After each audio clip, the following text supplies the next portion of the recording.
Okay, I guess we're live now.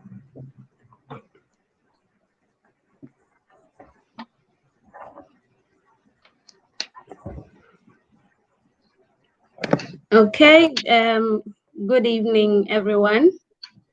Time now in my area is 22:12. My name is Ndejeng, and my sister comrade here is beautiful Anja Cham, as we all know her. Well, today we are out here to talk about the importance of registering for your voters' cards in the coming elections. As we all know, there's not much time left. Therefore, I think the 11th, isn't it, Ancha, of this month would be the last entry date. Yes, it is. We also want to talk about, okay, we also want to talk about the importance of.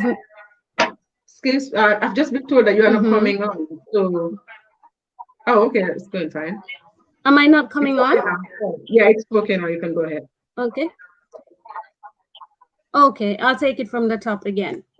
Yeah, Good please. evening, everyone. My name is Ndai Jeng, and here we have my beautiful sister comrade, Ancha Cham, and here today to talk about the importance of getting registered for our voters' cards. As we all know, the 2021 elections are fast approaching. Most importantly, right now, in fact, is the closing date for the voters' card registered. I believe it closes. We only have about just over a week to go for the deadline. So it is very important that people go out there and vote. And register. We also want to talk about the importance of making informed choice and not influenced choice. By that, I mean one should not just follow other people's lead just because you feel, okay, I have a person who is affiliated with a certain type of party and therefore you would just follow their lead instead of being actually informed as to what that party has to offer. So we'll elaborate on that. And I think it would be best to take this into our local languages, Anja, if that is okay. So we would Yeah. get to the wider community back in Gambia. Yes. So, yes, Anja, you have the floor. Assalamu alaikum. Man leen a nuyu yéen ñëpp ñi ñoo seetaan seen tur ak seen santa man la ak suma sista Ndeye Diagne comme nu mu ko waxee rek dañ ñëw tey pour waxtaan ak yéen affaire yi lan moo tax mu am solo lool pour ñu war a génn dem uti voters card ak lan moo tax mu am solo pour ñu war a dem mun a saani karta so waxtaan bi na dañ ko tënka si lan moo tax tamit tam ñu war a déggoo nekk benn si as a nation Mhm. ñun ñëpp nekk benn nekk Gambian la lu tax mu important because ñoo jóg tam di bokk ay parti di saani karta te déggoo xool yi nekkuñ benn dafa jafe pour lijjanti ko ba pare tam bugga nañoo wax si xaajaaloo bu nekk ci diggante nit ñi all because of politics ak parti yi lan lay am pour offer ak doy lan lay am pour offer leen waaye waxtaan bi yëpp dañ ko tënka si lu ñuy maa ngi am excellent for some reason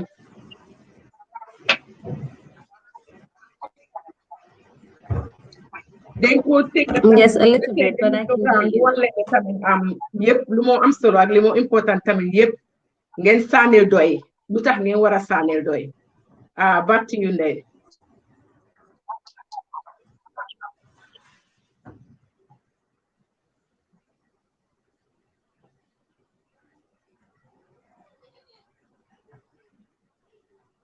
Okay, I believe we're having some technicalities there, but bear with us. We'll be right back soon. Well, we're still here, but hopefully Anja will be able to get the connection together on her side.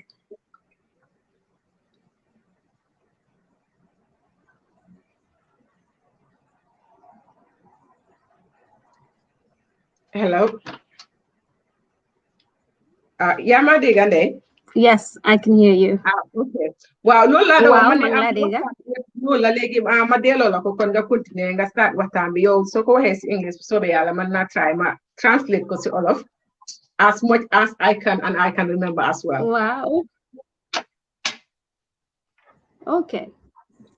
So what we was saying here is getting people to go out there and register for their voters card, because right now the time is very short.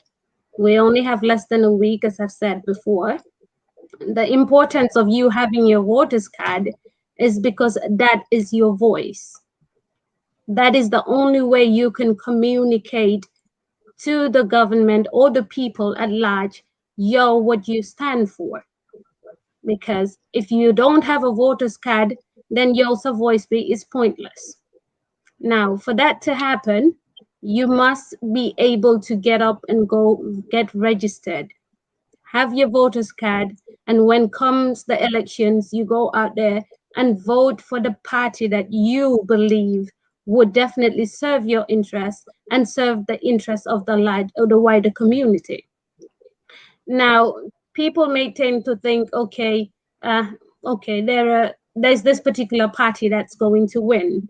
So for that reason, there's no need for me to even bother because I don't support that party, or maybe even if I support that party, we already know that we're going to win. No, it's not going to be like that. We all have seen the surprise that happened back in 2016, when the coalition was formed. So then nobody expected that we're going to go out of dictatorship anytime soon back then. But then it happened, thankfully, with the mastermind genius approach that PDOIS came up with, which brought all parties together to unify everyone, and then made people convince the people that they have the power, they have the will to change what it is that was going on. So when everybody came together on that note, they eventually made it happen. So reasons like that is what should show you that, okay, you have it in you. Don't see yourself as just one individual, because you, the one individual, multiplies to many other people. Because if you get informed about what you want, you go out there, do your own research, understand that this is what you want, this is what you're looking for, and now who is out there that's going to give it to you?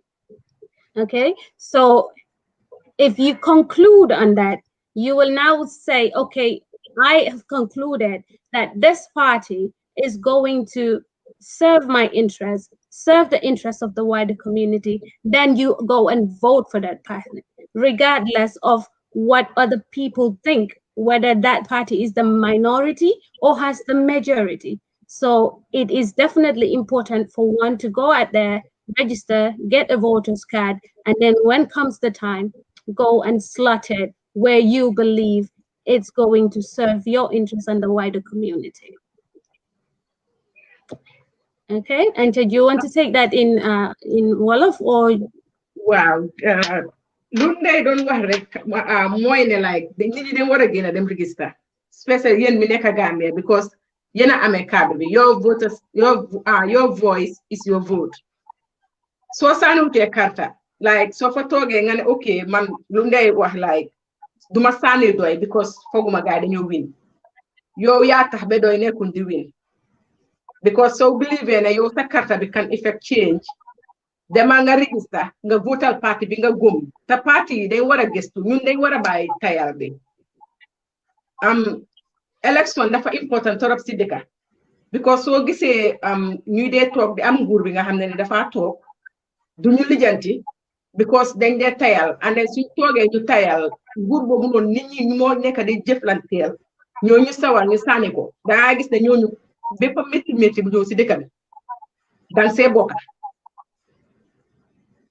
tas because dang see bokka so loolu moo war a tax nag nit ñi dañ war a sawar ñu jóg dem uti voters card dem register ba pare su élection bi jotee ngeen gëstu ba xam ban parti dëgga moo ñoo defal luñ bugga nguur dafa war a nekk nguur bi nga xam ne nii suñ interest moo ko tax a jóg because yow nit ki nga jël nga jox ko liggéey weer bu dee ngay koo fay kooku yow lu la neex la war a def si lu la neex la war a dox waaye waruloo su la borom jaamuwut yow waruloo koo jaamu te ñun suñ dëkk bi dafa dem ba tollu si stage bi nga xam ne nii ñun ñu ñoo taana di leen teg ñooñ dañ di téye as puppet su élection jotee ñu ni ay saako maala jox la nga lekka how long will that last saako maala bi nga lekka ko benn week ñaari week yaa sa njaboot bi mu jeex nga am juróomi at ñeenti at ak lu teg bi nga xam ne ni yaa ngi nekk si benn coono bi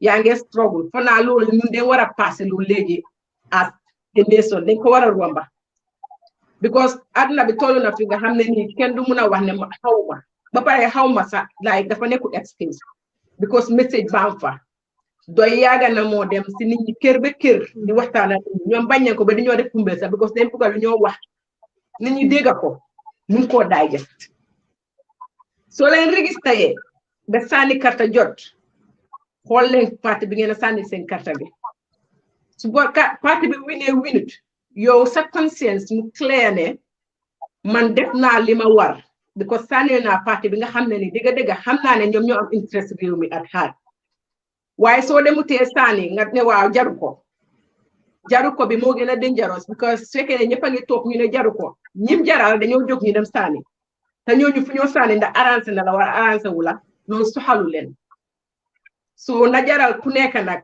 élection bi na jaral ku nekk because élection la bépp doomi réew de mun na def sa kaddu si réew because su passé ñu lu ñoo wax ni yëpp coow rek la waaye mënut a def dara ki jiital li mu wax moo dee taxaw soo léegi nag ñu ku jiital comme que juróomi at lu mu wax mooy taxaw ñu ne benn weer bi nga xam ne ñoo ko moom wala benn fan bi nga xam ne ñoo ko moom pour make a decision let us make a very very very very good decision nañ def li nga xam ne nii mooy ñoo njëriñ because benn fan boobu lañ am te benn fan boobu noonu moo ñu amee juróomi at ti yàlla so buñ ko waste li la dee doon wax si angale te man su ma waxee every time su ma rappelé op mooy sànni leen doy because political party yi gis biir dëkk bi yëpp benn toolawu ak doy te kooko wax daf dee nangu man mënuma understand si nit ñi soo leen waxee ñu ne waa wii noonu xam nañ ne doy mooy best party bi xam nañ ne doy suñ toogee ñoo liggéeyal suñ réew mi waaye gars yi duñ win kon yow óoluwuloo sa boppa nekku na doy nga óoluwu de waaye yow sa boppa nga óoluwut because fekkee ne óolu nga sa boppa nga xam ne dëgga man ma karta bi important la bu kenn fa ne sa karta bi important because sa karta bi important moo tax ngay ko dem di ko register pour nga am ko so képp ku nekk soo jàppee ne man suma karta bi dafa important nga dugal ko fi ko war a dugal karta yëpp tasee fa liñ bugga bu soobee yàlla dinañ ko mun a am waaye soo jàppee ne man soo bës important bu diw moo important te diw ak yow bokkuñ gis-gis bokkuñ bugga yow sa bugga bi dafa des gannaaw because yow wane wuloo li nga bugga jërë ngeen jëf back to you Ndeye. Okay, so that brings us to why DOI?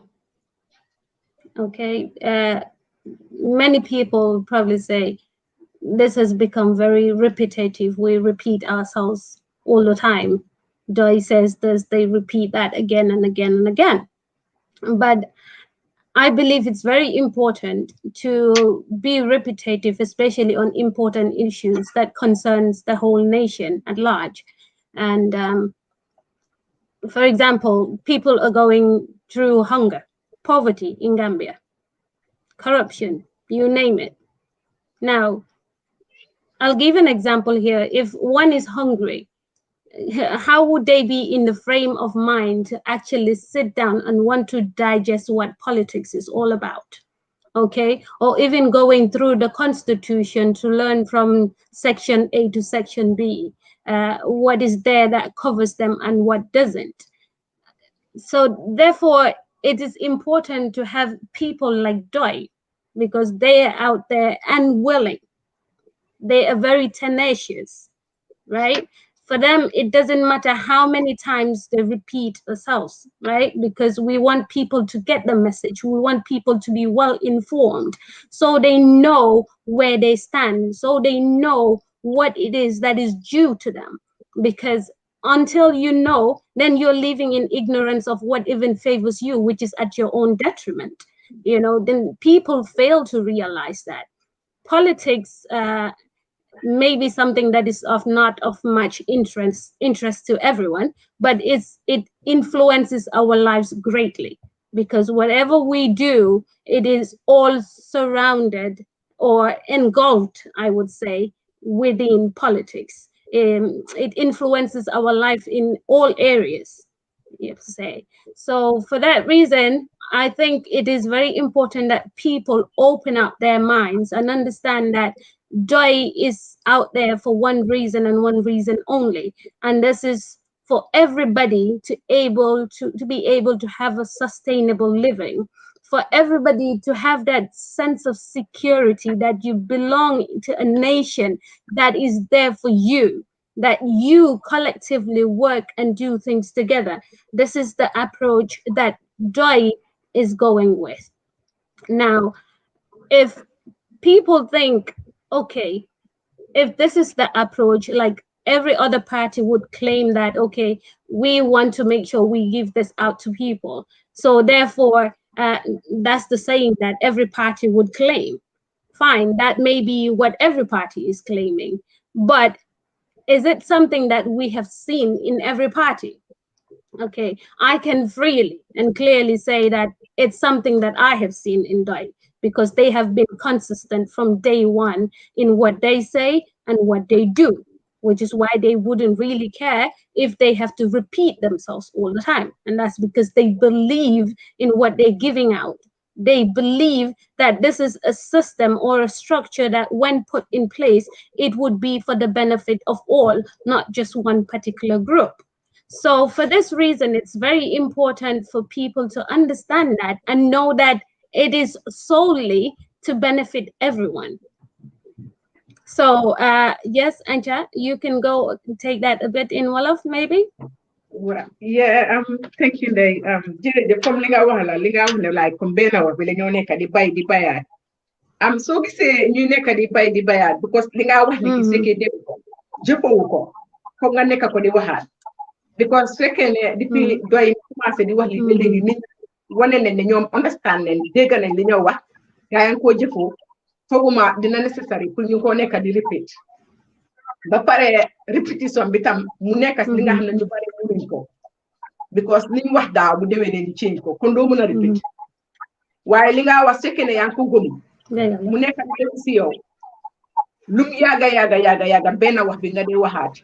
Te loolu dafa nekk li nga xam ne ni dafa nekk caractéristique bu important ci kuy ut ku bugg a jiite ay nit, because ñu ne gor kàddoom te doomi aadama sa kàddu su féewaloo ak sa jëfin rek yow desewuloo dara. te doy ñu xam ne depuis buñ lee xamee benn wax bi lañoo wax nit ñi, benn jëfin bi lañoo jëfine nit ñi. Gambien si dañ dem ba ñu ne xam ne ñii bugguñ dara. lu tax nga it's not ne gaay bugguñ dara, gaay bugga nañ dara, waaye gaay dañ bugga dëkk nu nit ñi dëkkee ñu mun a fiil lu nit ñi nekk di fiil. Because fekkee ne ñoom ñi ngi toog dëkk seen manson di dëkk bu neex, kon xam nga duñ mun a understand nit ñi lan lañ nekk di go through. te PDOIS suñ toogee man am naa yaakaar te am naa gëm-gëm ne lu leen a soxal mooy génne suñ nit ñi si luñ nekk, because ñoom dañ fii lan la nit ñi nekk di dunda, because ñoom seen boppa dañ ku nekk di dunda ak nit ñi. su xam nañ ne naka la jafee naka la méttee. gaa yi nekk fa ñu ngi ànd ay ñu konti ay fanweer at gaa fi yàgga how many years and how many years no scandal nothing, kenn du mun a ñëw mu génn si mu ne leen ne any member of the executive lii la fi waxoon daaw ren waxatu ko, Halifa lii la fi waxoon daaw ren waxatu ko. And then ñu xool ne depuis 2016 ba léegi nii like every single thing lu nekk di happen rek doy is getting vindicated day by day, every single day. Lu Halifa waxoon gaay daaji ko teg ko fele nele every time yàlla mu ñu ko indi di ñu wan ne lii de la di waxoon ngeen bañ te yéen ñëpp a ngi di dellu si kon si xoolee noonu ñun Gambian ñu xam ne dëgg nañ lu baax man dama foog ne su fekkee ne bugga nañ lu baax te bugga nañ suñu dëkk bi niñ ko ootee mun nañoo booloo nekk benn ñu am a POS government suñ ko amee du nekk suñu décute because ñooñu toogu buñ faa toog pour di ñu not di ñu wax naka la ñoo defee ak naka lañ du defee ñoom li lay soxal mooy pour ñu dimbale askan bi te dimbale askan bi is not about ngay jël xaalis di ko jox ndey ne ko am jëfandikoo sa bopp déedéet soo bëggee dimbale askan dangaa defal gaay li ñoo mun a dimbale seen boppa ak seen njaboot yi because dimbali benn fan taxu ñoo jóg ndimbal buñ bugg a mooy li nga xam ne ni dafa nekk for generations to come set a system bi nga xam ne ni beneen nguur bu fi ñëw tamit doo ko fa mën a daaji teg ko fa because nekk na ko already te loolu la te gis nga noonu la di koy rawantee di koy ñoo ooyee ni develop world bi yëpp loolu la dañ am système bu yaaga système boobu ku ñëw soo ñëwee di nga mën a def sa ay nonsense nu mu la neexee waaye doo ko mën a daaji doo ko mën a change ko organise te organisation dafa important ci bépp loo munti gis mbootaay ñaar ñetti nit sax dañ nit pour am organisation dafa réew te pour nga organise dara ndey foog nga xam lan nga bëgg a organise su fekkee amuloo any idea li nga def looy organise dafa nekk di dem gumba buy dox you know mais ni gumba buy dox te réew lu oncle Halifa day wax all the time la réew du doole xel moo koo doxal te ñun li ci nekk di gis at yi yëpp doole lañ doxale su réew mi te doole yóbbu réew xel mooy yóbbu réew te pour loolu foog ngeen tànn njiit yi nga xam ne ni am na xel te ñu ngeen xelaat fuñ mun ci waxee rek ñëpp dañ dee d'accord ne waa gaay doy luñ wax rek noonu la soo ñooñu luñ wax rek noonu la what is stopping you lan moo leen mën a tere yooyu ñooñu wax rek noonu la fu ñu leen di wax koo mënti wax Gambia everybody agrees ne ñooñu li ñu wax loolu la ñooñu li ñoo wax gaay yi xam nañ ko léegi nag comme que ñooñu li ñoo wax gaay yi xam nañ ko te ñun xam nañ ne ñooñu li ñu wax loolu la leen leen jox suñu dëkk bi leen leen jox suñu dëkk bi Gambia ñun dañ need a very very responsible government because dafa métti dafa métti yéen a ngi nekk yéen a ngi xam gis lu baax man na sometimes dama dee wane sax ndax ñun bugga nañ lu baax because man gisuma doy any other political party Gambia fi nga teg because man dama ne don't compare the incomparable understand that doy is not comparable to any other political party in Gambia so you cannot just put doy and put these parties and ñëpp benn doo mën a teg mango ak sorance nga ne da ngaa compare gars yi they not the same da nga andi ay sorance kese nga compare wala nga andi ay mango nga compare waaye doo mën a teg doy ak parties yi because all of this nakaraat ay policies yi ay agenda yi yëpp soo demee seen plateforme yi ñu taxaw di wax it's what we said la gars yi di jëlaat to replace you will know that this idea came from somewhere kon nga xam ne nag naxaate bi still mu ko kon ñun ñoo ko war a bañ ñun ñoo ko war a bañ ñun Gambien si ñun ñoo war a bañ naxaate bi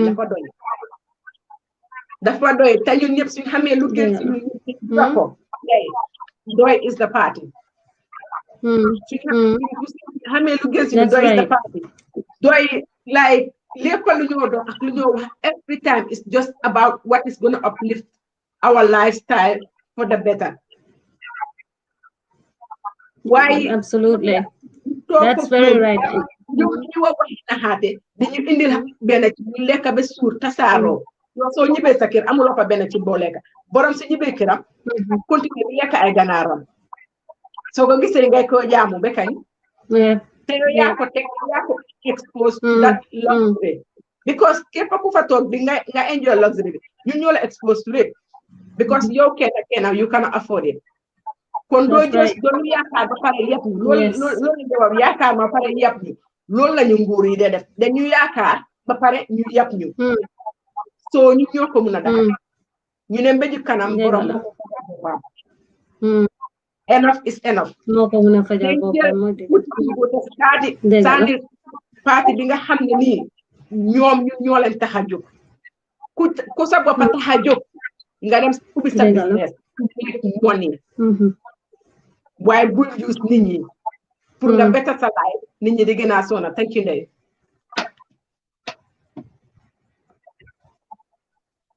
Yes, thank you very much, Anja.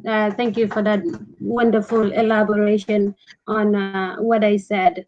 And yes, so that brings us back to what you talked about earlier, how really people should definitely go out there, register, get their voters card because it's their voice and their only voice, because you cannot extend that message through somebody. No, it has to be your voice. So for that reason, it is you that is to go out there, get this voters card, register, and make sure that you go and slot it in the ballot that is going to represent you well and well enough for the entire community. Okay, so if one should think, no, it's okay, I can't do that, then I'm telling you, Gambia is going to dwell in the poverty that we're in. Think about it, in and out, it all boils down to poverty, ignorance, and corruption. The entire problems that we have in Gambia boils down to that. So for us to tackle this, we need somebody that would lead us out of this. And so far, whether we want to accept it or not, we want to believe that you guys believe or know that DOI is the party to do that, because they have been consistent from the onset to now. Okay, so you shouldn't be like, oh no, I am not going to support Doi because my uncle is part of another party, or my mother is part of this party, or no, I wouldn't do this because this one is not going to be comfortable with my choice. The choice is yours. We are collectively Gambians, but individually we have a part to play. And for that reason, we need to make sure that our voices are heard. So for us to be heard is by actually going out there and vote. So make sure that we get that point clear. I would also come down to the differences that's been happening lately in our society, where parties are not allowed to freely carry out their activities because of a certain group is not part of that party. For that reason, they would tend to sort of barricade where they should come and where they shouldn't go. I believe in Gambia, it's ours, it's everyone, and that shouldn't happen. Uh, I would give an example, and this I am also going to appeal to people. And I was born in a political home. My grandfather, Asan Musa Kamara, he's late. May his soul rest in peace, and that of all that have departed, all the departed souls. We shouldn't allow politics to divide us, because at the end of it all, we would all remain Gambians. Whether we like it or not, we are all Gambians, and collectively, we should come together and do things that would benefit us all in the end. Uh, my grandfather was part of PPP. Just to give an example, why I said that it doesn't matter who you are affiliated with, you should always be able to stand out there and say, this is what I believe in, because it's your informed choice, not influenced by anyone or anything, but you actually went out there to make sure that you're sourcing for the things that you believe would help you and your nation at large. So, and my grandfather was with PPP up to I believe, if I'm correct, 19. He has been the vice president for excuse my dates. I haven't gone back to the books to remember all these, and I was young then. So, but these are things that I've got through history. So he formed his political party after that. But within his family, he had his oppositions within his family. And I believe some of my cousins from that other side, I wouldn't mind naming names like Buba Balde, late Buba Balde, may his soul rest in peace. He is my dearest uncle who we lost, obviously. He was PPP. We have the likes of Uncle MC Cham, who was also PPP, but that still didn't break the relationship that they had. So this is just to show that no matter what party that we support, we should not come and bring this friction, feeling the urge to fight or create enmity out of us.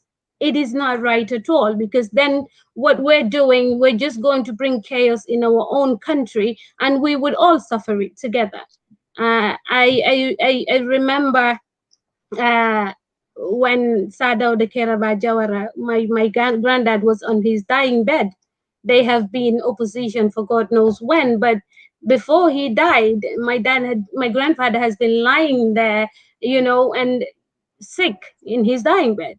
But when Sadao came all the way, he wasn't well himself, but he came all the way to the house to come and see him and prayed for him. For the first time, I saw my grandfather smiled.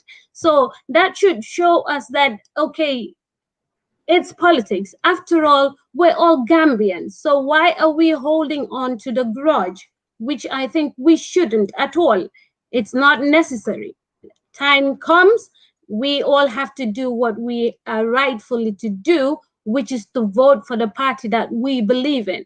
I get so many times people tell me, why is it that you're supporting Doi? Because your grandfather was a politician once. He's away, he's gone. But I would say, even if he was alive today, I cannot see what would deter me from supporting Doi.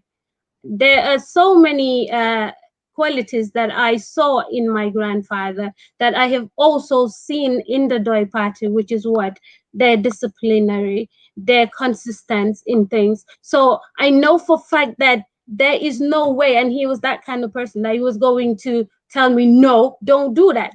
If you remember, I just said his own nephew, Buba Balde, was PPP, but he loved him dearly.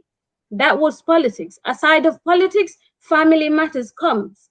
Okay, so this now, it's for all of us to learn from, and that is the only reason why I'm sharing that bit, just to show that we shouldn't let either family or a particular group to influence our decision, but let us be informed what exactly we would be getting from who we think would represent us, or who we want to represent us. If it doesn't serve your interest, take away the fact that this is somebody that you know or you're related with in any way. Because what is important is, if I put my mother in office, and I am sure that my mother is not going to equally represent us all, then it's pointless. We're still going to be stagnated, because at the end of the day, it might serve my interest because it's my mother. Whatever she is leaving off, I would leave off. So I'll be comfortable. But is that what we want? No. And that's exactly what Doi is saying. Doi is saying they want to come up there, go into office, and make sure that every single Gambian gets fully represented. Every Gambian would have a sustainable living, that nobody would have to go crouching for food, that nobody would sit back thinking, oh, okay, what am I going to do tomorrow? You're worried sick, lack of security in our country. All these issues are what is deterring Gambia from moving ahead. And for that to happen, we want to forge ahead. And to forge ahead, we need leaders who are visionary. We need leaders who are consistent. We need leaders who are definitely going to walk the walk as they talk the talk. So it would be useless to just vote for somebody just because you're associated with that person somehow, and then they come up there and do nothing. At the end of the day, if you think it's serving your interest, you have failed yourself. And not only that, you have failed the entire community, the entire country, and the entire continent at large, because Africa needs to develop. If Gambia develops, it's going to extend to Senegal. Likewise, Senegal to Gambia and all these other countries. So for that reason, we should now start to wake up. And this was the whole motive that DOI has, which is to come out there, educate the people, show them the way to go, tell them what their rights are, tell them what they are supposed to get. There's a difference between a privilege, your privilege to have something, and something that you should rightfully have. So that difference you can only know if you are willing to learn and understand what's going to happen. When Doi talks about ignorance, people take it as insult, when it isn't. Because if you don't know something, in all honesty, you are ignorant to that fact. Until you accept that you're ignorant to it, then you are not going to learn anything. Therefore, you're never going to forge ahead, because what you don't know, you don't know. So if you don't know how to get out of a situation, would you ever get out of that situation? Never. It's not going to happen. And that's why they took it upon them to come out there, be repetitive as much as they can, and just to make sure that the message sinks in. Now, this is what DOI is all about. DOI is not for the party.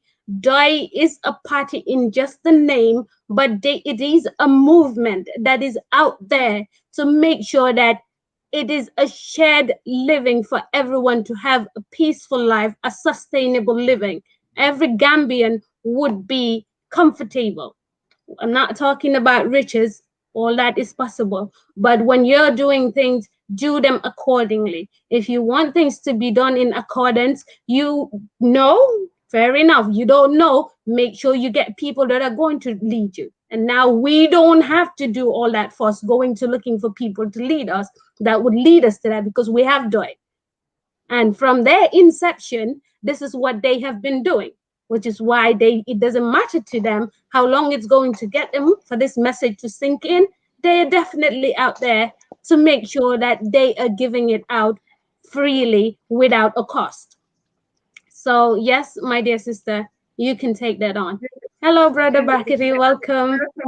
Oh, He's gone. that was quick. That was quick. Yes. Welcome, Brother Bakari. And then, you can comment. So you say no set age limit to be able to vote to 18 years. It's because then you make a same decision.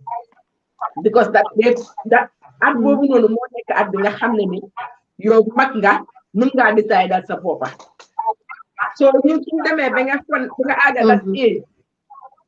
You should be independent. What I'm going to make a king of Hamneni, your Lord left Sahel Moloko May. Why do you learn it? Do you learn day? What do you buy? What do you have? What do you Dekandor? Waxuñ ne ñooñu liñ la wax doo ko jël waaye time boobu yow war na mu fekk nga àgga si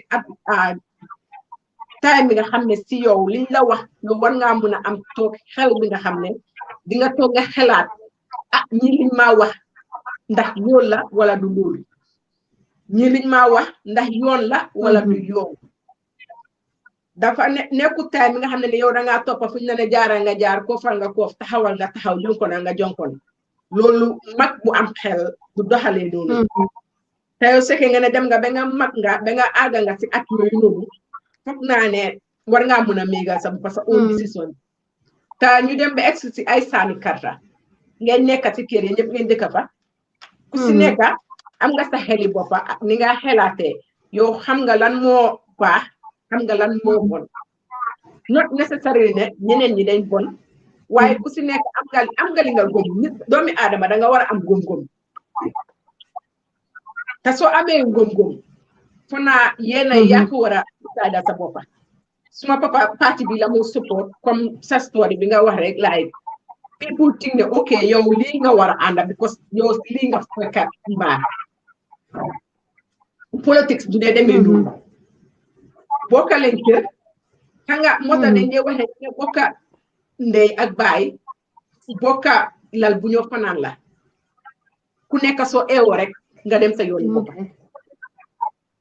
because ku si nekk soo eewoo yow xam nga lan la sa yaram di yëg xam nga lan la sa xel di xelaat ngeen tasaaro ku si nekk ngeen ànd dem sole pare ngeen ñëw tasewaat ku si nekk indi li nga xam si table bi ngeen bokkaati ko waaye ñu fekkee ne dañ bugg a nekk noonu duñ evolve because soo fekkee ne yow danga bugg a wax ne waa man ndey mooy suma mag nii la moo doxalee man noonu laay def doxalee Bakary mooy suma papa nii la moo doxalee man noonu laay doxalee doo evolve as a human being doo evolve as a person yes nit ki pour nga evolve foog nga xelaatal sa bopp nga mégal sa bopp some decisions whether they are right or wrong when they are wrong you learn from them when they are right then nga xool nga progresser si decisions yooyu noonu nga mun a def yan moo gën a baaxati yooyu noonu waaye yow soo toogee ba pare am ndey loolu moo nekk suñu problème we are too lazy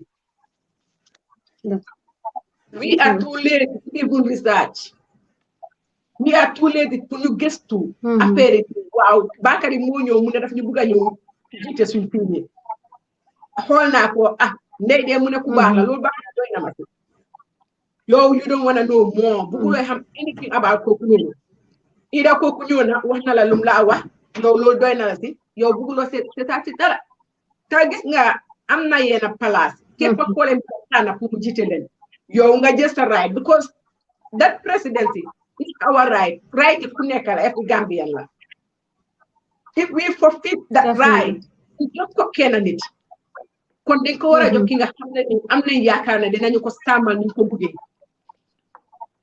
waaye yow doo jël warta nekk lu ñoo tayalee warta nekk lu ñoo tayalee du ko suñu life si moo si nekk soo gisee ma ne suñu life si hands around it jànga bu baax su amuti si dëkka kan ngeen ne jëlee ñan ñoo risaa dañu indil dara lopitaan bu baax amu fa agriculture dëkka bu bugg a taxaw nga correct seen agriculture bi dafa war a correct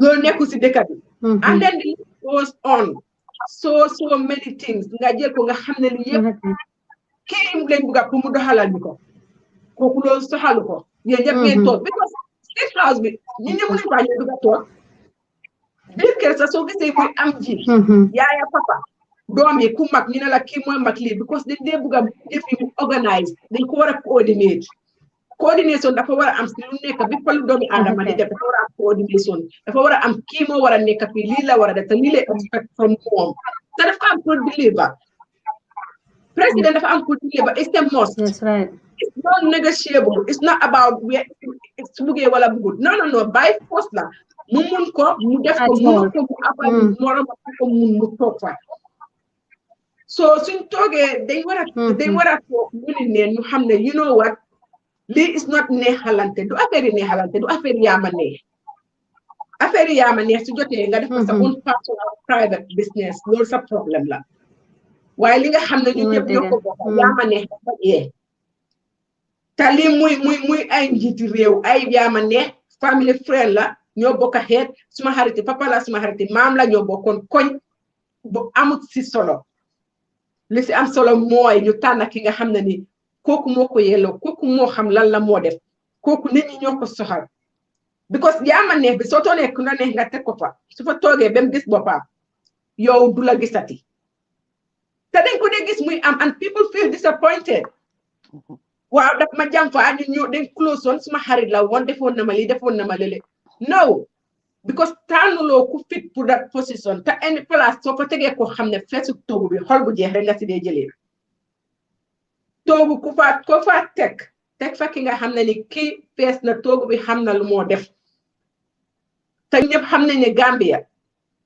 PDOIS is no match to any other party when it comes to that am nañ suñu leadership ñun am nañ suñu leadership bi nga xam ne ni ñun we are proud of them anywhere because ñun duñ toog ba ñu xelaat ne waaw ban lan la ñuy di ñoo def si what can people say about them amul so loolu moo war a tax nag nit ñi ñoo war a xam lan leen bugga ñu xam lan moo gën si ñun ay politique yi ma jël famous kooti kooj bi ki yaayam sindax la papaam janax la moo fi war a jee understand nga let us just see Gambia ñu xam ne Gambia moo ñu itteel moo ñu soxal te ñun ñëpp a bokka when it comes to this politics there is nothing like Bakary laa gën a bokkal wala Ndeye laa gën a bokkal then all of these things are aside we are all one te ñun ñëpp bi ñu demee ba nekk benn si li war a tànn nag kan lay fone moo ñoo gën a defal liggéey bi so Bakary welcome loolu la ndee doon wax xam naa I missed some of them and then ma des waaye yow you are welcome on board naka nga def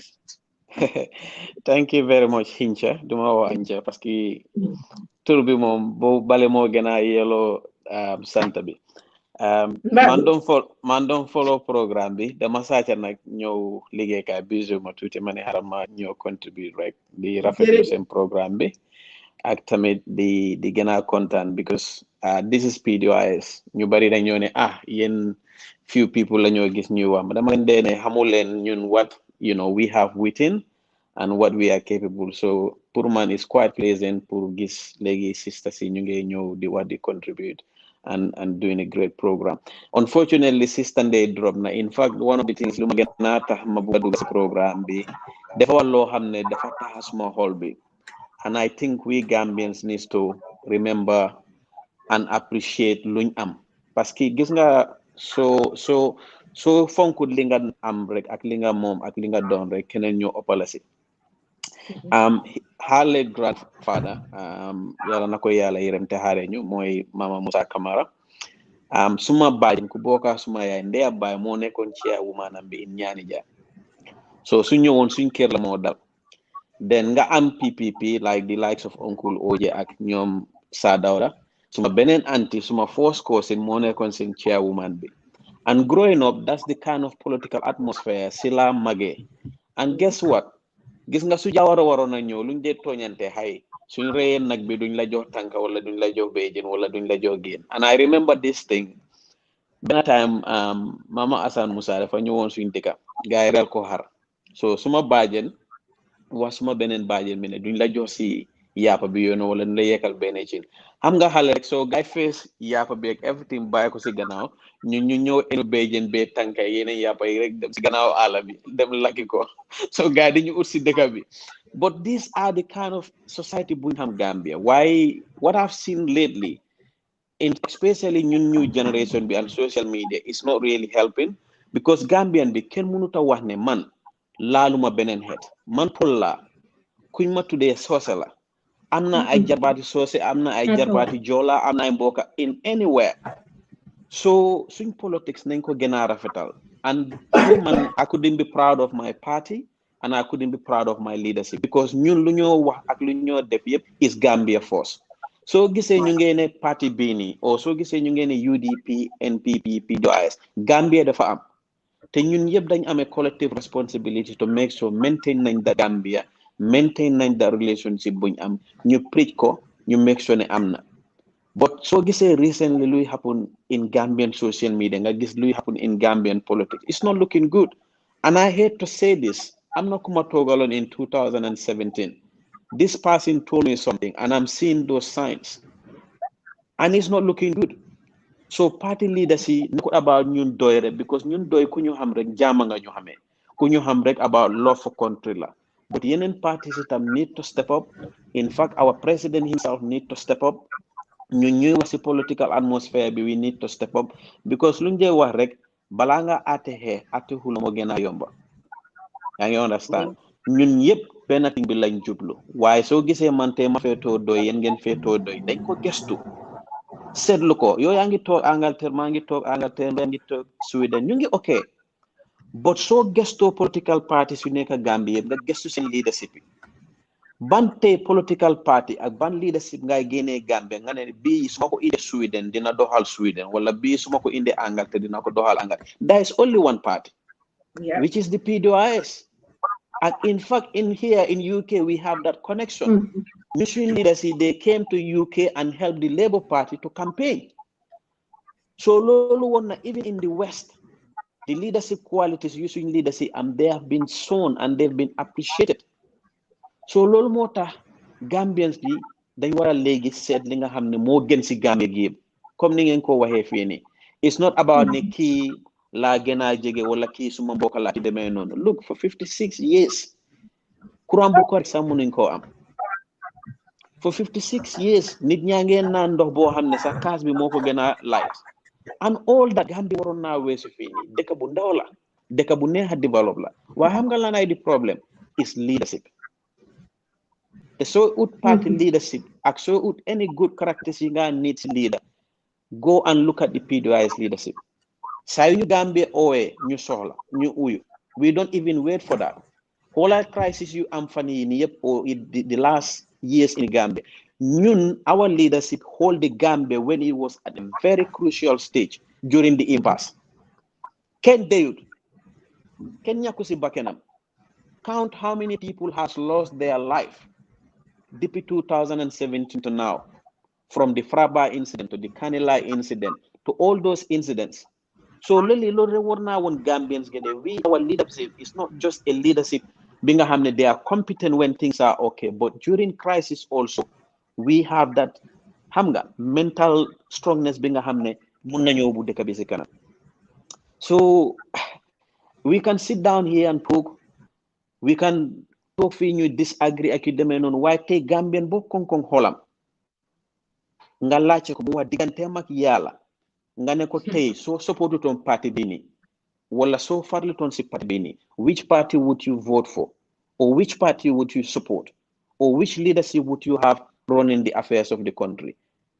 In all honesty, people would say the same answer. So nañ jël honesty boobu noonu la ñu transfer ko into the ballot box ñu xam ne lii la dëkk bi laajte lii la dëkk bi soxlaan duñ ko defal suñ boppa sax nañ ko defal suñ doomi ak suñ seti because things it's not looking well. The Gambia, it needs this leadership more than even Time Jammeh. Because from the dañ am problem bo xamne xam nga the problem is crisis daf day jur crisis. Te so xamé yefi security tout daf day am elements yo xamne soko gisé rek it needs leadership. Waxuma la leadership bi nga xamne you can come and become dictatorial di jël nit yi di leen tëj. Dafa am lo nga xamne nit yi suñ ko gisé ci nit rek ko luñ dé wax bot daf day rus ragal nit. Look when those students strike in Serekunda ak tanga bi yep when Uncle Halifa came out and spoke to them they didn't stone him, they didn't chase him, they listened to him. So Gambia dafa nekk ci stage bo xamne even crisis bu ñoo jutlu ni I am not bragging about this. The only person that can unify the country and take us forward is our presidential candidate and is our party. I am not bragging about this. The only person that can unify the country and take us forward suñu réew bi lu yóbbu suñu dëkk bi kanam nañ ko def léegi balaa muy gënaale it te nañ Gambien si fàttaliku tam ñun ñëpp ñoo bokk benn ndey ñoo bokk benn baay. Let politics not divide us. Let politics not make us hate each other. Politics is about ideas. Xam nga ñu exchange ko ak yu demee noonu xëy na kii idea bi moo ëpp sama bos tuuti ñu jël ko ñu adjust ko mu lii nii mu nekk better but right now soo gisee man yow day di support PDOIS we genuinely believe ne policy suñ am ak leadership buñ am that's what Gambia needs and that's what's gonna take Gambia forward duma jël seen programme bu yàgga nag di leen gërëm rek I just thought ne I would comment because ndey dafa wax part boo xam ne I've witnessed it Mamam, I've even eat his $5. By that time, $5 was, I think, equivalent to like 500 now.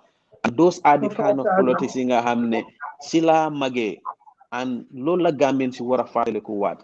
Buñ politicians he had new election is coming. Ñun even started going campaign period. It looks like we are in election mode. Nañ dal ñu escalate. Ñu xamne Gambia gi ñun ñëpp ñoo ci am. Du Olof bi du Soose bi du Pol bi du Njaago bi su Gambia taakee ñun ñu la taakal te nag pol yi dañ ko reewa ñu ne balaa ay top dëkka na ko wiire parce que su ko tobee dina am lu rot so ñun yëpp we have that responsibility nañ continue to preach for peace and you make sure you sell suñ party and our programs and our policies and our leaders and like I said pour man I am always happy to defend my party, the supporters, and whatever they put out there because we always put Gambia forward and Gambians first, always. Thank you very much. Now follow program mobile. Thank you very much, Brother Bakari, for joining us. Before we get to the next topic, maa ngi misolu na sa Bakary di wax affaire yi di bad blood bu nekk suñu diggante just because of politics man daf ma dee ragal loo trop December su jotee because ma imagine during the impasse ñu nekkuñ Gambia sax ñu ngi vote bi weesu ñu ngi worry because of nit ñi Gambia so ma xelaat ma gis léegi nii we have 5 months to December waaye the amount of bad blood be ñuy war a toog Gambian bi war ko am benn moromi Gambian di tere fu moo dem as a Gambian you have every right to go to wherever you want ci biir Gambia foofu noonu te kenn warul laa stop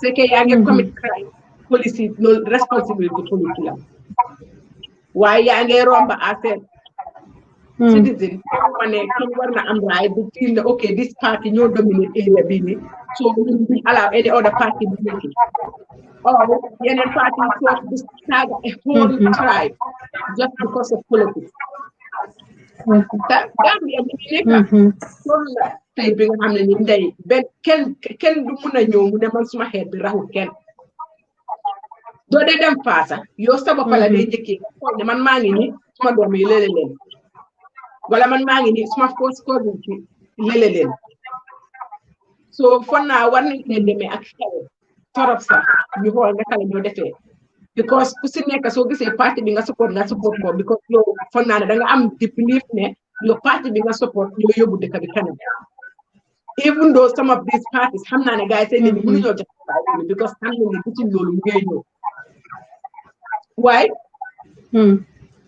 tamit loolu du tax ba nit ñi fon ne war nañoo noonoo ñu ni neen it's not right ba pare it's not healthy at all it's not healthy because at all ñun ñëpp parti bi munti gëm ne mooy yóbbu dëkk bi kanam tam c'est que parti bi jël na dëkk bi te dëkk bi dalut mu ngi si fitna kooku lu mun a def liggéeyam gis nga si biir jàmm na def lu nekk unrest si dëkk bu nekk rek benn progress bu fa mun a am so ñun loolu lañ war a understand ñu mun a def suñ politics bi in a very civilized and responsible way léegi si boole yar ak teggin ak jaar day war a jaarante day war a xëjaante because bokk nañ li nga xam ne mënuñ ko séddoo Gambia diñ ko mën a séddoo soo dañ ko am pour bokk ñu xëjalante fa ñu xëjoo ko because du métti ba mu ne waa dëkk léegi nekk na jël sa wàlla mënut a nekk so kon nag lépp lu ñoo def ñu jiital xel yar ak teggin ñu xam ne fii lañ judd fekk dëkk bi sax fii ko dem bàyyi fi dëkk bi te bugg nañ su ñoo dem di fi bàyyi dëkk bi ñu bàyyi fi dëkk bi suñu njaboot yi dëkk bi nga xam ne ni ñoom dew proud of it moo tax a doy leadership like bi Bakary wax la we need a doy government now more than ever because man I believe ne only doy government ñooy mën a unite dëkk bi properly because doy they're not leaning on anything else apart from Gambia and Gambians doy wéeruwuñ si benn xeet doy wéeruwuñ si benn diine doy wéeruwuñ si benn group of people doy ñu seen wéeruwaay yëpp Gambian bi la and that is all they see so moo tax nag ñu indi unity suñu dëkk bi ñu ñëpp ñu nekkati benn xol yi nekkati benn dañ need a doy government bi nga xam ne ni suñu du xool benn xeet or any group of people with a different light because any party bu toog léegi amount of bad blood we dem on ni like dañoo feel ne waaw dañ war a feeku ñii lu ñu naxaraloon si taay bi ni léegi leen ko war a faj te kuy faj mer doo am joti liggéey so ñun nii duñ nguur bi faj mer ñii duñ nguur bi nga xam ne dafaa ñëw di defante ñii duñ nguur bi nga xam ne ni dafaa ñëw di xalaat ne waaw nit ñi lii la ñu defoon wala lii la ñu waxoon pour ñu lijjanti leen jëkka ñu ne nit nguur bi nga xam ne ni su ñëwee toog lu ko njëkk a soxal mooy mu xool lan moo yóbbu dëkk bi kanam and that nguur no other political party except doy te lu Bakary wax lu am important la ñu xool Gambia parti si fa nekk yëpp ban political party nga mën a yóbbu si whole state bi taxawal fa gaay yi if not doy tell me which other political party Gambia amu fa Second, Gambia, we have to raise the bar high. ñun ñoo amee baa bi dañ ko war a raise very very very very very high ba nga xam ne ni ku ko yóotu pour jot ko rek soo demee ba jot ko rek xam ne danga ko yelloo dëgg dëgg diggantaan waaye jël baa bi teg ko si suuf ni xale ñëw for mag ñëw for ku ñëw for loolu dafa yomba te dañ ko war a romba back to you Ndeye. Okay, thank you very much, Anja. And thank you very much to Brother Bakari for coming in briefly there. Yes, definitely, like Anja said, we should definitely come out and make sure that we are pushing the party that is going to represent us as Gambians, and that is DOI. We have seen that from 2016, they did it where nobody expected it, you know, and it happened. So if we know that they were the mastermind of 2016, then imagine what would happen if they actually come into power. They are sure to deliver. Because had times like 2016 where nobody could believe that we could come out of that, they masterminded it. And then everyone collectively worked towards the same agenda that we had, which was to make sure that we uproot what was bothering us then, and then bring in a government that would serve everybody's interests, where everybody felt safe and secured, everybody felt well represented. Unfortunately, along the line, that never happened either. We now have a sitting government supposedly being a coalition, but not necessarily like that, you know? So it is more of an MPP in waiting, but in place at the moment right now. So for that reason, we want a party that is coming to, that is coming to give us what we want, that we're sure would deliver and would not make promises and renege on them. We know that when DOI says it's going to be blue, then definitely we're going to expect it to be blue, because we haven't seen or known anything from them aside of consistency. They are consistent in whatever they do, and they fight to make sure that whatever promise they make, they deliver, no matter how hard it is. And that's why they would keep pushing, which assures me that when they sit in office, every single Gambian is equally going to benefit in what we all rightfully own. Okay, as Gambians, there are certain things, like I said before, that we're privileged to, but there are certain things that we are collectively rightfully own. You will see people paying taxes. You know, the other day I saw a video circulating where you have market vendors all struggling. In fact, even decent markets we don't have. You have people who would just display their items on the ground. How sad is that? You know, health-wise, it's not even healthy, because this is something that people are going to consume, and it's there out on the floor where you have all the filth that is surrounding it. It's not because these vendors don't want to build up some proper store to sell their goods, but they cannot afford to. At the same time, they're fighting to make ends meet. You know, at the same time, we have people who are up there who are supposed to represent those people, making them pay taxes, which they do without fail. And you have other people who would lavishly spend the very tax that these poor vendors are paying. So this is very sad. Where's the representation? What am I paying taxes for if I know that I am not going to get any sort of compensation in return? I'm not saying give us millions, no, because probably you didn't pay that much in taxes, because all they're selling is some petty trading stuff. They're selling like tomatoes here and onions there. How much are you going to make out of that to make a living? How long are you to go to even be able to have one square meal a day? Realistically, it's not achievable in the current situation we have in Gambia, because it's all one-sided, and it is only the people at the top who would continue benefiting from whatever it is there. And in most cases, they would claim we have nothing. But we would see people lavishly spending, traveling unnecessarily at the end of the day, because if you're telling me you're going on a mission which is going to benefit me as a Gambian, and I see no result out of what you went out there for, but I know for fact that you use my tax money to go and lavishly enjoy yourself, come back just to delude me. It's not making any sense. So how long are we going to continue accepting such things continue to happen? Until we're all dead out of poverty. Because if we don't get up and change that, that change is never going to come. And for us to change it, we have to be out there and upfront, get our voices heard, vote for the right people that we know are definitely going to represent us. The people that we know, when they're there, our taxes would be put into good use.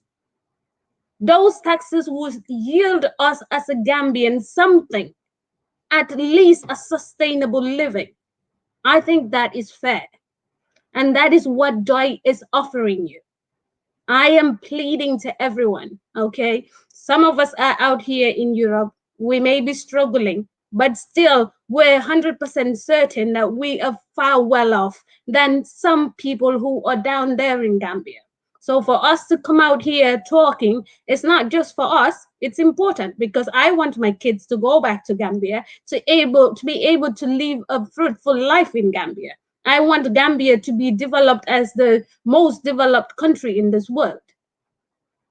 So until I collectively until I play my part in that, I shouldn't sit back and expect things to just materialize, because it's never going to happen, because there's going to be millions of my likes who are just going to say, oh no, I'm not bothered.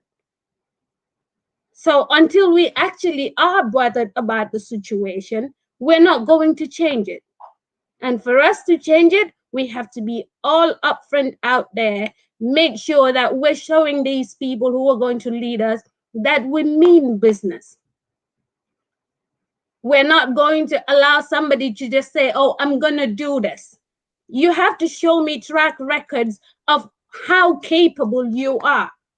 Because if I just vote for you to go into office, just for you to go and sit there and enjoy yourself, while I continue fending for just one meal a day for myself and kids.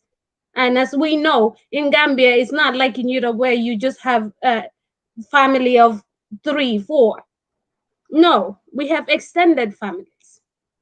Even from some that come to Europe, they're here, but then they have to support people back home. But how long are we going to go on like that for? Is that sustainable? It's not. And that is why many people would come and get into trouble in the Western world, because they're fending and they would try for anything just to make sure that they support people back home. But this is what DOI is telling you. Okay, it's fair enough. You're supposed to take your part as a Gambian, play your part, play your role to make sure that country forges ahead. But the country and the government that is sitting has the responsibility of making sure that the people are looked after. How do they do that? By making sure that solid systems are put in place and they are lived by. Until that is done, then forget everything else. It's not going to happen. And I don't think that's what we want. We can sit here all day, shout about everything, and it's not going to change because it won't do anything. Vote the right people in, vote DOI in, because we have seen how they have been consistent. We have seen everything that they put on the table, and we know for a fact that once they walk into that office, they are going to give Gambians what they want.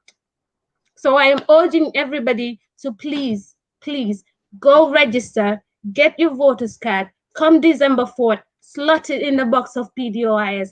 Until then, only then are you assured to have a sustainable living.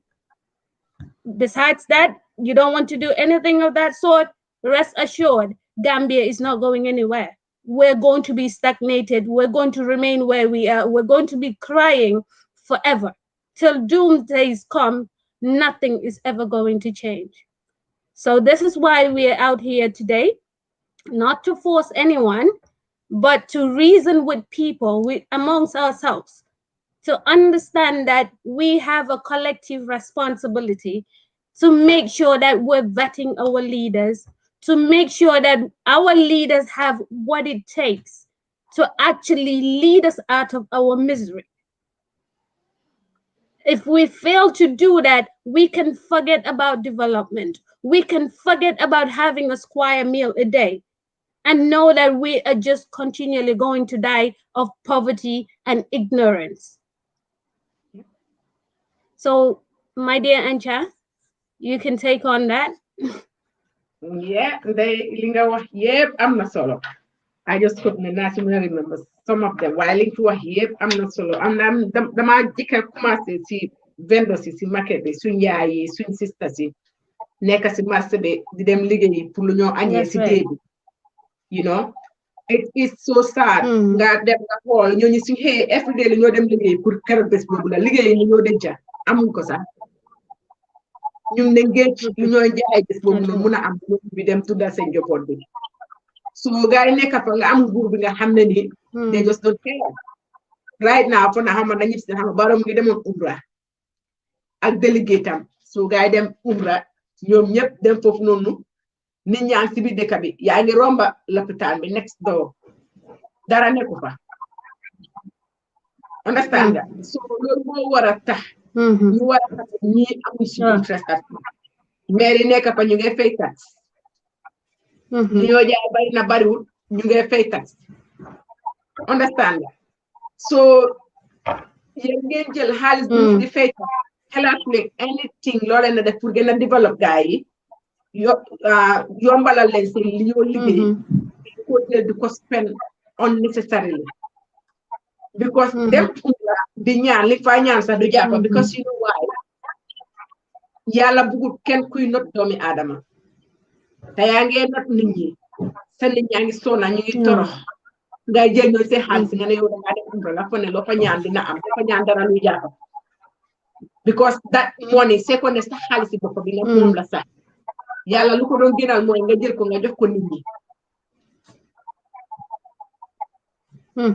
waaye dañoo jël loolu noonu enu ko dem yóbbu ko ne dañoo dem umra dem nekk fa wala dem di tukki di dem jël ay unnecessary travels bi nga xam ne ni amul la dëkk benn njëriñ benn xaalis boobu suñ ko jëlee ñu yokk ko si nit ñi moo ñu ëppal njëriñ te lii la doy di oote doy ba moo tax balaa moo ne suñ MP baa ngi ni Ousmane Silla and he keeps repeating this nit ñi dañ ko la ci lu te amuloo moto yaa ngi duga moto di fay paas ak nit ñi di egg di wàcca nekku ne mënut a am moto mun na moo am moto su ko neexee mu def ni ñu ne am moto because biñ lay joxee moto yi dafa bañ jëlu ko te xam na ne amul moto boppam waaye loolu ñoru ko understand nga li ko ñor mooy mu liggéeyal nit ñi progress as a nation because team leen Gambians ñun ñëpp benn team leen ku nekk ci kanam sa morom nekk ci gannaaw rek doo sori ñu ànda te ñu ànda mooy ñi am ñi nga xam ne dañoo liggéey ñëpp ñu ànda di bokkam métti bi di bokkam bànneex bi waaye ñeneen ñi féetoo métti bi ñeneen ñi féetoo bànneex bi moo fair understand nga so every government moo nekk government fa nekk ñu jiitalante ñu ñëpp dem fuñ promise land bi fuñ bugg a dem waaye suñ fa toogee képp kuñ fa jiital posama ko suma ak ñi koo jaay because dangaa gis ku toog rek am na own groupe bi nitam kenn du ko si wax digga because lu tax du ko wax digga because seen poste moo leen soxal because ki nga toppee dara doo ko wallu ko naxari bés boo ko merlooyee du la jox waaye ki nga xam ne dëgg moo tax ngay àndaa borom time boo gisee dëgg pour wax ko danga ko wax te ñun ñu xool suñ government bi Barrow ak ñi ko wër yëpp kenn si ñoom dëkk bi soxalu ko so they will never tell this man the truth because bëgguñ liñ bëgga ñu ñàkk ko so ñun nag man dama desuwaare man it all comes down to us man ñun laa am pour waxal ñun Gambians ñun ñi nga xam ne ñun métti bi ñun si ñun la dee dal lu tooy rek ñun ñoo ko yëg ñun laa waxal 2016 whatever it was 2016 romba na Barrow toog na léegi mënatu si dara 5 years yi jeex na waaye nag 5 years bu romba buñ ko repeat between 2016 2017 ba léegi nii ndey we have seen all these political parties xam nañ lan lañ mun lan moo leen tax a jóg ak lan moo leen interest so ñoom it biñ xoolee loolu noonu ñun tam ñun mi Gambia ñu ne si leen war a xool ñun kan moo am suñu interest kan moo xam ne ñun ñoo ko tax a jóg kan la poosam tax a jóg ak kan la interestam tax a jóg xoolee ñi yëpp ñu jël gaay yi ñu xaajale ko ñu tànn bi nga xam ne ñun mooy suñu njëriñ ñu jël ko because man lu ma dee wax xoolal Uncle Halifa pandemic bi xew ba léegi nii have you ever seen Uncle Halifa one time without a face mask on? Never. He is the most law-abiding citizen man ma gis Gambia. Dama dee nekk rek dama ne ko naa xam nga Uncle Halifa ndax su pandemic bi jeexee sax moom du min face mask because ndey kuy toppandi waa no ku bañ a toppandi waa as an ordinary citizen borom su toogee du ko topp Uncle Halifa has all the qualities. It's because it's deeply rooted in him. Exactly. It's the discipline bi nga xam ne ni like not everybody has loolu la ko yàlla may self discipline moom ko tax is just self discipline amut ne like okay lii lañ ma dama ko def because dañ ma ko wax pour ma def ko waaye dama ko def because I believe this is right te gis nga façon nit kooku noonu loo ko dénka doo si am bettu doo si am lu la naxari because moom li moo def dëgga moo ko ñor xool sa bopp xoolu bëti keneen waaye diggante mag yàlla ak lu correct loolu la si di xool waaye su la nit di defal dara because sa bëti soo ko joxee gannaaw mu def lu ko ne waaye kuy def dara because moom loolu la gëm whether you are present or not borom dafa def lu correct luy dëggal te soo xoolee doy leadership bi nga xool everybody in the doy executive everybody has those characteristics kenn nekk ci ñoom ki nga xam ne ni dafa nekk gis dëgga di si teg tànkam because am na lu moo support wala am na lu ko si nekk amalu leen interest kon nag ne am la fayda bu tolloo ni xool si njëriñ ñu tànn ko because ko fi tànn yaa ma aw repeat su borom toogee du la gis te ko fi tànn gis sa mbokk la kenn mënu ko nekk nga ne waa man sama mbokk yi mun na am seen problème du ko mun waaye suñu tànnee ki nga xam ne ni tey dina defar suñu school si mu baax ñëpp ñoo ko njëriñoo ak suñu njaboot lopitaan bi su baaxee soo feebaree duñ la laajte lan nga duñ la laajte koo doon support soo demee di nga faj lopitaan bi su bonee soo demee weeda support nga wala support mo coono bi ñu ñëpp ñoo ko face mbay mi su bonee the same problem dañoo am and then the list goes on and on and on and on nañ tànn ñi nga xam ne suñ ko toogee dañ ñoo defaral li nga xam ne is for our own collective progress not individual dañ war a bàyyi when suñ jógee ba existe affaire réew ak politique suñ soxla ñun kese boppa kese dañ ko war a tegee boor ñu jiital réew te feeg jiitalu réew ndey li nga wax la duñ dem fen as a nation mun nañ fee toog nag suba benn woon ba bëccëg ren ba déwén every single day ñuy wax di seen wax waaye kenn la gis dem as Okay. because jumtuwaay bi nekkul benn No way.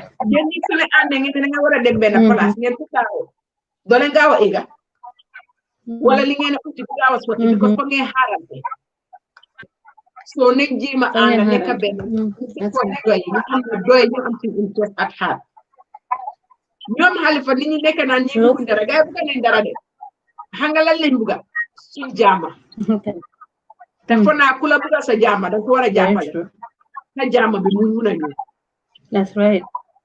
ku la bëgga sa jaama That's right. da nga ko war a jàppale sa jaama mun a ñëw ñu ne di su la nekkale si kaaj nga dem toggal ko si kër bi te ñun niñ leen a toggale si kër bi mooy leen leen sànnil dem leen ngeen register am seen voters card everybody who is eligible to. If you are under age, you're push. Man, I can remember when my first election, when I was 17 or whatever it was, man, I got an because Jotoma could vote. The following year, I was eligible. Man, just like everybody is thinking right now, why Luma Rachula, and then I don't want anybody else to do it. I was like, I'm interested in politics. And then this kind of things, monetary. I can share that too. Monetary, because I'm interested in politics. I'm interested in politics. I remember seeing government, he used to say, if you say I'm not going to vote for a foolish government, people are going to vote for that foolish government. And they're going to impose foolish laws, and you're going to obey those laws. Hello, more they have. Absolutely.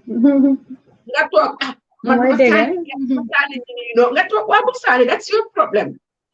Exactly. Why you just stand coming quick? I'm lost a choice because being a choice, you're going to use your choice. And now you have the choice. That's right. Go and decide. Vote for Doi. Hamna ne ku votal Doi. Si ame a Doi government. At all. Wallahi. And I'm telling you this, people will regret not doing it sooner. Doi government is Gambia. Kepa ku musa vote all these years. Ta musule budal doy. Dinga reach loko yi hedef. Because man am na yakar ne guys suñ toge. Nde ñu seen bébé dina ega. Because li gay am dafa jafe ndey dafa overla jafe si doomu adam at this point in time. Nga xol guys seen at yi am. Yes, definitely. Nga xol guys seen at yi am.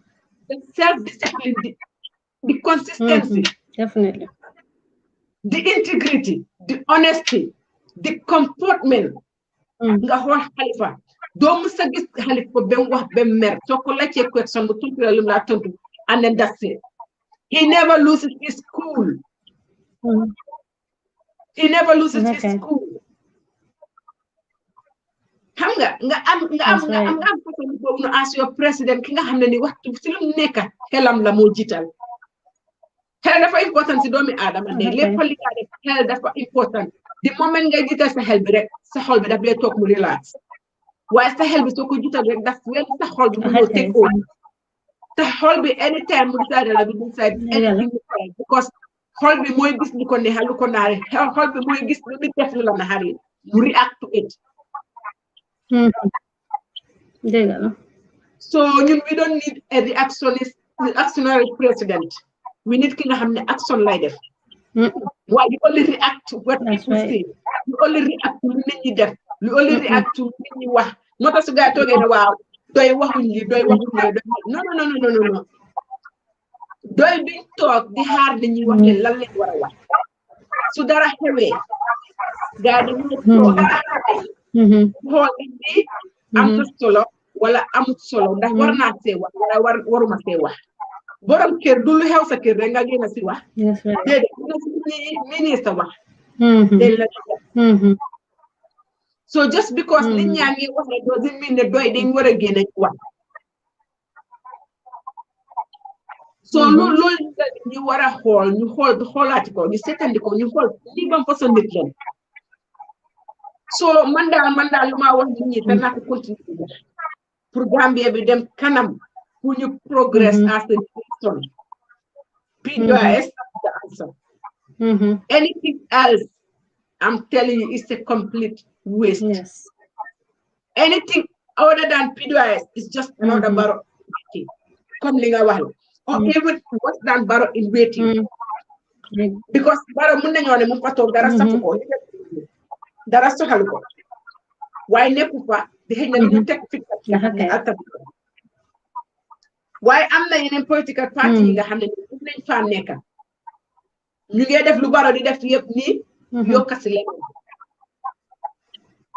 so balaa caat nag ñu nekk seetaan seet lu gën si suñu dëkk bi te lu gën si suñu dëkk bi mooy doy only a doy government mooy indi bi nga xam ne ni it's good for every single Gambian loolu I guarantee you that take it to the bank anybody watching this dem la ngeen register ngeen votal doy dem la ngeen register ngeen votal doy duñ sonna di ko wax te duñ sonna di ko repeat waaye xam naa ne su fekkee ne bëgg ne Gambia buñ ene suñu boppam doy is the answer te ndey yow wax nga ko sa wax yaa ngi toog Sweden maa ngi lay toog fii ne Angleterre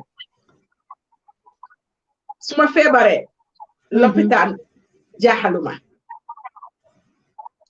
duma xëy ma ne duma am duma lekk Kurang mumfi. Hanga doomi adama sa progress is not just about the amount of wealth we nga am. Wala li nga di jati bank. Why your basic necessities as long as yang ko am as doomi adama rek. The rest is left with you. Ta gis nga those basics yooyu yow mun loo ko provide sa boppa. Kenn mënu ko provide sa boppa loolu nguur moo ko mun a def. Okay. Lo bari alal ndey basics yo mun ko provide because mota comme ni ci nekké wa Gambia so fa nekké so amé xaliss yaangi fay man dama dé wax no so amé xaliss fay lo because so amé xaliss tam yi nga bëgg pour spend sa xaliss mun lo ko am what's the point nga febar l'hôpital Gambia so febar wa no point mun nga dem ci private clinics waaw mun nga tukki overseas nga dem faju wow but it depends nyata time nga am to do that if you need immediate attention I have an hour 1 hour no matter how much money nga am doko make so it's not an excuse. That's right. Absolutely. It doesn't guarantee anything. Comme you am these things are in place l'hôpital bu correct suñ jigéen di nekk di am doom di gaañu suñ pare ñu ne waa ndogal yàlla la xam nga li yëpp nekku ndogal yàlla is negligent ak soxor am nguur yi nga xam ne yaa ngi dégg loolu noonu ñu ngi laa fay nga nekk di tabax ay maçon l'hôpital bu correct sax nit ñi amuñ ko what is your problem yërmande la nit ñi amuñ empathie si nit ñi te nguur bi nga xam ne ni si sew yëram nit ñi we don't need that neneen sànnil doy Halifa mu biñ ko opéré ba tambi xam naa ne xam su fa nekkoon c'est beneen ministre la sax leen la moo dugal dem defee ji ko feneen that was just awesome. Yes, definitely. Exemplary. You know, exactly. That's what you need to use. Mantam lila use. Whatever the consequences are going to be, ma enoko. Come niko guide on eno because nekune Africa na muna eno bopam dem fa di disability. Why ni bopa bu metti sax guide duga plan gena de kabi. Kon xam nga ne liggéeyu leen. Xam nga ne liggéeyu leen because second mu leen na febar ngeen duga seen lopitaan because obviously you guys are not doing anything for your people. So moo tax ngeen war ko because lopitaan yi ngeen a dem si yeneen dëkk yooyu noonu gars seen waa dëkk ñoo ko liggéey. Waaw gars ñu liggéey seen lopitaan yi ba nit ñi di enu di fa dem fajoo ji. Kon yéen defar leen seen lopitaan yi parce que li feebar ngeen fajoo fa seen nit ñi di fa mun a fajoo. Ndox am Gambia. Courant am Gambia. du lopitaan bu correct du internet bu correct te àdduna bi fu mu toll nii ndey people rely on these things internet electricity if you want any work done these yes are electricity now it takes the world round yes léegi fii nii nekk di liggéey from home internet courant these are not luxury anymore nekkatul luxury so suñ foogee ne it's luxury it's a necessity yes basic life la bokk suñ basic life needs si la bokk so lii la nit ñi war a xam ñu war ko understand ne they are so lacking behind ba nga xam ne nii like ñoom lu ñàkk a sama fu naa di defoon ne yéene ok ay courant yi nii ay non nekkatul luxury it's a must àdduna bi fu mu toll daf ko laaj absolutely so buñ am let us not just settle for anything let us not settle for anything not for less let us settle for not for less at all no we need our better and then loolu lañ war a am and then we have to demand it it's not a request it should be demand you know no absolutely yes absolutely it has to be given to us whether they like it or not dafa war a am te foog nit ñi it is by understand right you know yes it's not a privilege it's a right it's a right xam nga mention nga ko bi war lu ci problème Gambie ñu understand privilege and right li nga xam ne mooy suñ privilege ñun loolu leen dee foog ne mooy suñ right ñu see nekk di rayante li nga xam ne mooy suñ right we just sit back and what people do lu leen neex pour loolu dañ ko war a bañ misplaced priorities yes misplaced priorities exactly so nit ñi nañ jóg ni ngeen bañ amul xeex amul sànni xeer amul saaga amul dara am sa carte bi la nga dem sànni nguur bu la neex dem toog sa kër ataaya toog xaar it's simple amul dara amul xuloo sax yow ndey amul xuloo just do it civilizedly not all terrible yes it's plain simple election jot nga dem sànni ki nga sànni nga dem toog sa kër you don't even need to tell anybody who you voted for that's why so they because of you kenn yaa fa nekk no they need to pour xam kan nga sànni man need to pour xam kan nga sànni vote for your conscience sànni la ki nga xam ne xam nga ne moo defar dëkk bi nga dem toog taal sa ataaya amuloo ataaya nga naan ko dox toog xaar results bi yomba ba dee you know def leen ko and then make so wise at it sànni leen doy sànni leen doy seen njëriñ la de honestly dinañu njëriñ ñëpp waaye yéen mi fa nekk yéen ñi nga xam ne dina nekk di feel pain bi directly yéen la gën a nekk seen njëriñ because xam naa ne Gambia lu mu métti foog mu wàcce si suñu loolu ñu cannot avoid it mun nañ koo daw waaye nag si yéen la moo njëkk a wàcce because su métti si yéen si la moo doog a egg si suñu soo si yéen moo njëkk a dal jóg leen ngeen fajal ko seen boppa Okay, thank you very much, Anja. I think we would wrap up. We're running out of time now, but we cannot emphasize enough as to why it's important to go out there, register, and get your voter's card. And second of all, and most importantly, after getting your voter's card, is to make sure you vote for the right party. And I promise you, that is PDOIS. PDOIS is going to bring us out of our misery, no doubt. So it is our right to make sure that we vote the people that we know will fully represent us to the last minute. People who will not fail us at all. So we are to get up and do what we are to do, which is to register, vote, and vote for PDOIS. The only party, as far as I am concerned, that is there in who's after your interests as a Gambian. So we're now urging people, we should have probably shared the link, but pdois.org For anybody who wants to get more information about the party, you can visit our webpage. And for anyone who is kind enough to give donations to the party, you can do that through the GoFundMe link, which we should have shared, but I'm sure we'll put it on our webpage, so you'll find it there on the DOI platform as well. So it is easily accessed. We also have T-shirts that are being printed and they're out there for sale. Anybody's interested, you can contact ESA.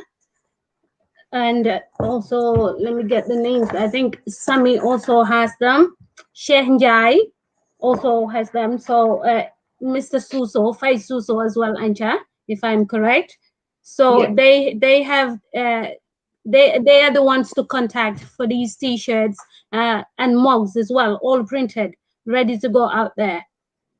We want you to give your full support today, because you will not regret making that choice.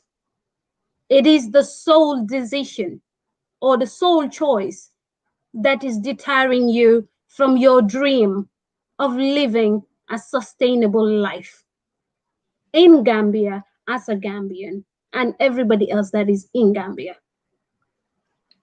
So please don't let anyone mislead you.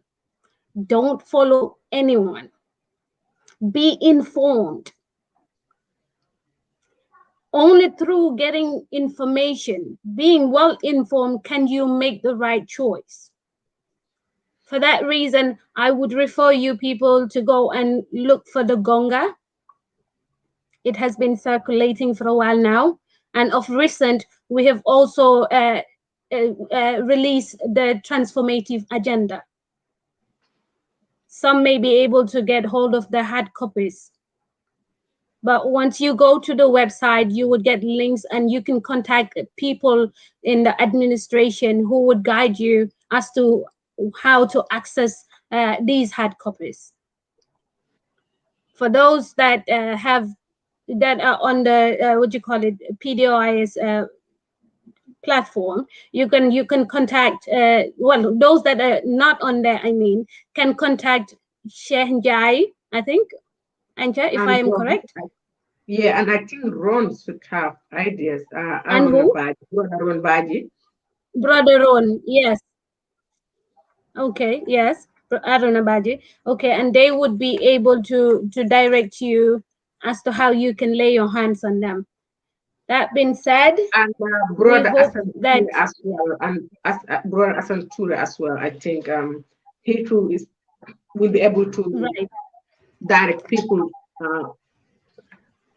on how and where to be able to get them manifesto as well. Because I had some time ago talking about it as well. So any PDOIS member, I think you contact should be able to direct you to someone who knows someone on how to get the manifesto, whatever it is that you guys need. Right, exactly. Yes. So that being said, we're hoping that Sheikh Njai, Aruna, Sami, and Fai Suso. Sheikh Njai. Okay, Sheikh Njai, Sami, Aruna, and Fai Suso. Yes. And Mr. Suso. Okay. Yeah. So these are the people to contact if you wish to lay your hands on any of these items that I mentioned, which is the transformative agenda hard copy or the soft copy, the link to that.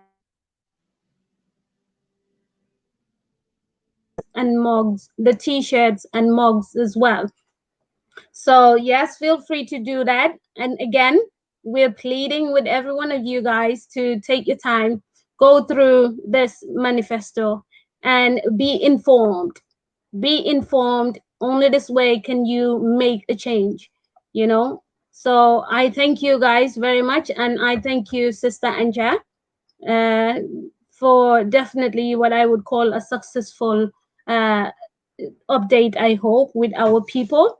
And I hope that you people would take our advice and look into things and make sure that you make that most important choice because our lives depend on this. Whether we like to hear it or not, that is a fact.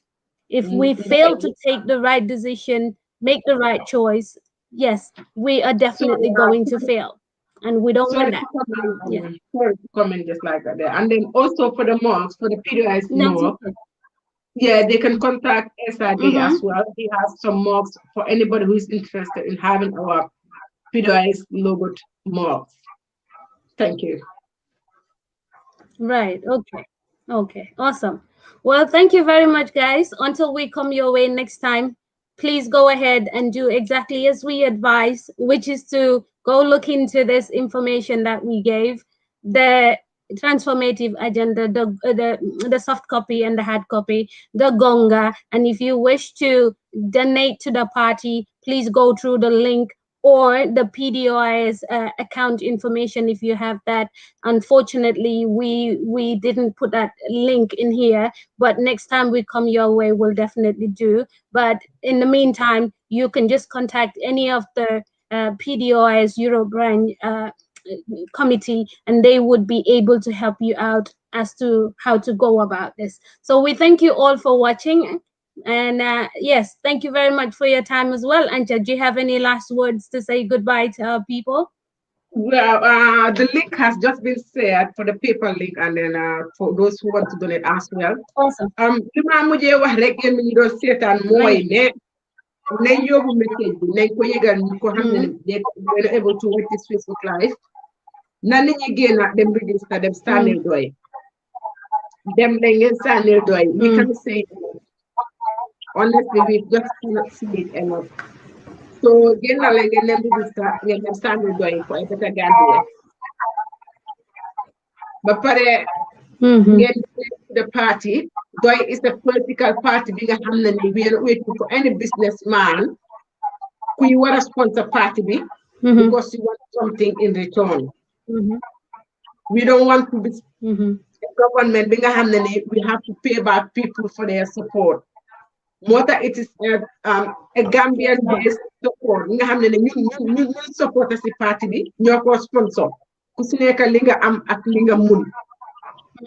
Because nguur bi nga xam ne ni kenn ni ñu war a jox ay million nga toog soo toogee you are indebted to that person lumbuga foog nga jéem ko koo defal ndax arrangé na nit ñi ndax arrangé wuñ nit ñi moo tax PDOIS ñoom buñ ko bokk ci that kind of politics ñoom amuñoo kenn xaar ma yàlla amuñoo kenn maa la jox li soo leen toogee ngeen defal ma lii buñ ko entertain buñ ko encourage so ñun nag pour ñu jàppale leen si loolu noonu si li tuuti liñ am they support party in that.